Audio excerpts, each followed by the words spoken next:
You can say, well, one play was a TFL, they run the exact same play, and it goes, it breaks for a gain.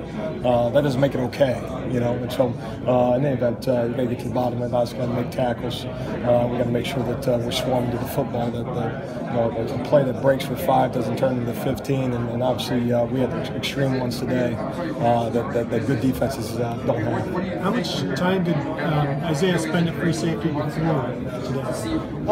Quite a bit in this last week and in preparation. You never know. We really look at it as both those spots are mirrored positions. So from a rule standpoint, job standpoint, very much alike. And so from a call and eyes and communication and all those things, it really doesn't vary from the strong to the foul. Do you expect Jordan back this week? We hope so, and I think he's very close and kind of was called a game time decision, but we think he'll be healthy very soon. How much of today, any of the mistakes or missed tackles or bad fits, is just maybe some young guys playing early, or is that not where you go with Well, I think you can, you can say that, and it's probably very accurate to do so. It's still not the standard of Ohio State football. It's not what these players signed up for. It's not what we as coaches signed up for. To say, well, it's okay to be very average. And in the end, I think it was a very average at best day defensively. So regardless if it's a young guy, regardless if it's a backup, if you're going to call yourself a silver bullet, and you're going to say that you're going to play. For this defense, the standard is very high, and so there's several instances where we didn't live up to that today, and we got to get it corrected. Do you view that as an ongoing competition between Isaiah, Johnson, and other guys to play? Without question. I think the more competition, the better at all spots. And I think you see a little bit maybe at the corner spot, linebacker spot, and really across the defense. And so we're talking about defense with one senior on the entire defense, a lot of young guys, a lot of sophomores. Like we mentioned today, I think 5 first-time starters on defense, and so those guys have to earn the right to stay starters.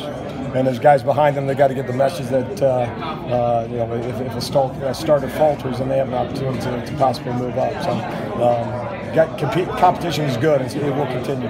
Do you expect to get a lot of misdirection and screens and things like that when you're a team that plays as aggressively as you do? We absolutely did. We absolutely did. We saw quite a bit of it. So then what do you, especially when you have the people you're being aggressive with are Nick Bosa and Chase Young and Draymond Jones, teams have to do that, right? They can't block those guys all day. Right. They've got to do that. So then what does the back seven have to make sure they're doing so those don't break? Well, we got to make sure we got great gap integrity as we talk through some of the run game. Some reverses in those things. You got to make sure as you got to play the initial play, because it doesn't they can run a phantom reverse at you, kind of get your eyes going in the wrong spot. But if they hand that ball off, we got to be in position to do so.